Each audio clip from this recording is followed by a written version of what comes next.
Hi guys! Magandang umaga! Welcome back po dito sa Gandara sa your channel for Showbiz Update. So ayan, andito na naman nga po akong muli nagbabalik. Ang nagmamaganda po ninyo kachismosong Kim Pao, wala na nga pong iba, si Gandara, upang magatid sa inyo ng latest update and fresh happenings patungkol kina Kim Chiu and Paolo Avellino. And para nga po sa umagang ito, so ang tatalakayin natin pag-uusapan ay ang paayuda ng Kim Pao kasi nami-miss nyo na nga sila Kim and Paolo. Ito po, at nagparamdam silang dalawa at syempre si Sir Eric Salud, talaga naman pong grabe pong suporta, pagmamahal at tiwala sa Kim Pao. Pero bago po ang lahat ng yan, bago natin po talakayin yan, sa mga hindi pa nakaka-subscribe sa ating channel, pakiclick lang po tayo ng subscribe button natin at notification bell na nandiyan sa baba para mag-updated po kahit ma-notify tuwing may bago tayong chika at balita hinggil sa Kim Pao. Basta mga balita po na may kinalaman kina Kim Chiu and Paolo Avellino, sagot na po natin yan. And eto na nga, simulan po muna natin. Ang pagmamalaki, syempre, nakaka-proud naman kasi talaga ang Kim Pao. Sarap suportahan, nakaka-proud kasi alam natin yung mga pinagdaanan nila bago sila nakapasok sa show business, at nung nakapasok na, hindi po nagpahaya-haya-haya. Talagang ginagalingan at ginagalingan nila ng patuloy. And kahit ngayon na matagal na sila sa industriya, nandun pa rin, continuous pa rin ang learnings nila. They are still willing na matuto pa at napaka-humble pa rin nila parehas. Hindi sila parehas nilalaman po ng sistema ng show business. Yan po ang nakakatuwa sa Kim Pao. Hindi talaga sila nilalaman ng show business.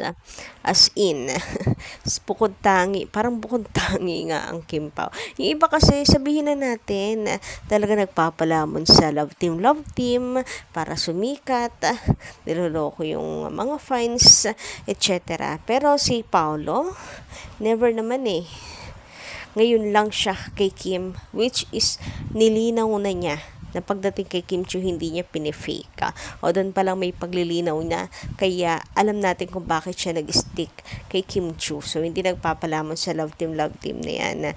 Si Kim Chiu ganun din. Kasi si Kimi ay kahit sino naman po nakaka-partner niya, even Coco Martin, di ba? Pero doon sa mga nakalove team niya ng ilang beses, jowa naman niya kasi, 'di ba? So totoo naman kasi yung sa kanila. Hindi yung nagpapaasa lang sa kilig, ganyan. Yung mga hindi naman niya karelasyon, ayan, once project at a time, mga ganyan. Di talaga nagpapalamon din sa love team si Kim Chiu.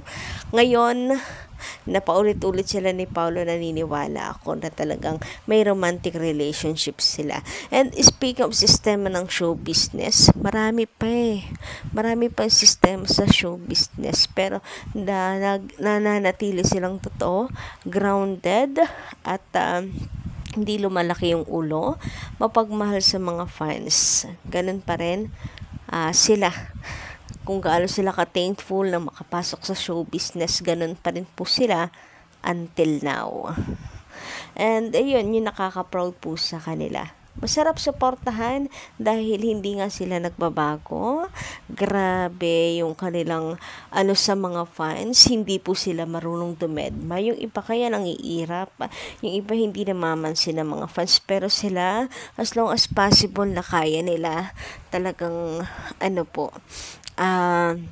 hindi kayo makakaramdam ng kahit na anong pagsusungit mula sa kanila. Kung hindi man pumapansin, siguro sa sobrang daming tao na noon, or sobrang nagmamadali, pero walang pagtataray kayong sa kanila. As in, yung sinasabing fake lang yung pakikipagkamay, ganyan. Naka-encounter na ba kayo nun? Yung mga ganong tao na makikipagkamay tapos po agad yung naninira. May napanood ako nun galing-galing. Makikipag-picture kamay sa mga fans, pero pag nasa nasa bahay, kwento babaho daw, tinatawa ng kadiri daw yung mga fans. Pero ang paplastic yung mga ganong tao. Ang Kim Pao hindi. Talagang yung mga binibigay nga ng fans sa kanila, lalo na si Kim Chiu, napaka-sentimental po niyan. Ginagamit talaga niya, hindi niya basta tinatambak lang, ginagamit niya, pinapakita niya sa mga fans na nagustuhan niya talaga. And last, nagtitiwala sa Kim Pao dahil alam naman nga natin na sa lahat ng ginagawa nila may kasamang pagmamahal at binubuhos nila yung best nila, kaya may tiwala po tayo. And ganun din, nakakatuwa po kasi si Sir Eric Salud, ganun din, grabe ang suporta sa Kim Pao, grabe ang tiwala, grabe po ang pagka-proud sa kanilang dalawa. So nakakatuwa lang na ayun, ito nga yung update po niya. So, kasama po dito ang Kat 10 dahil ang Kim Pao at ang Kat 10 nga daw po ay wagi sa 53rd Box Office Entertainment Awards. Ayan, congratulations again, Kim Chiu and Paolo Avellino, guys. Ang sabi, Kim Pao, Box Office Entertainment Awards, wagi. O, sa mga nagsasabi na flop ang My Love Will Make You Disappear, hindi po sila magwawagi.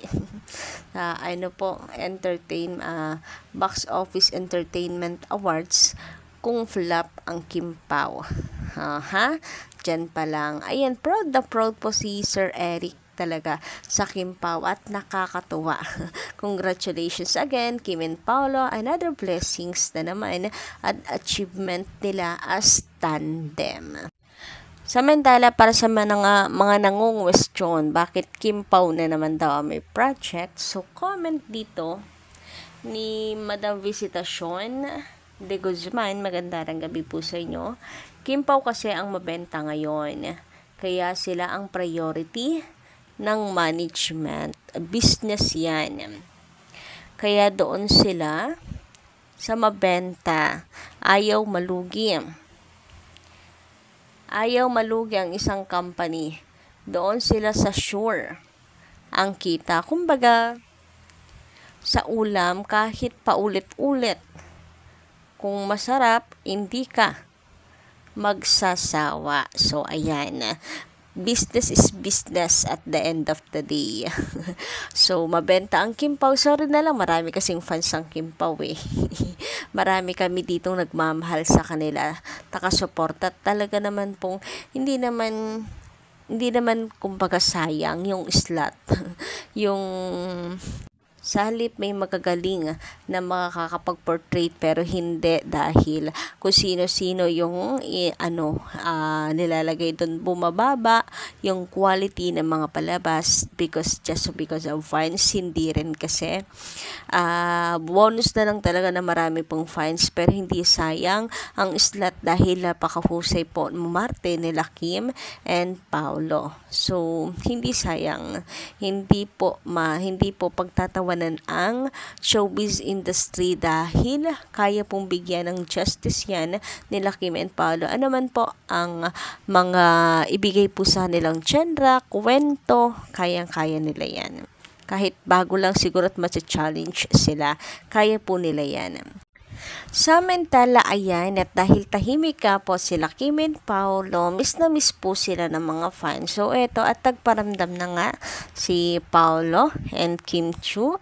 Nakakatuwa lamang na parehas po silang may ganito update before and after ng haircut. And grabe, mga pogi at maganda na. Before, pero after, mas pumogi at mas gumanda talaga naman ngayon. Kakatuwa, talagang bumagay po sa kanila yung mga new look nila.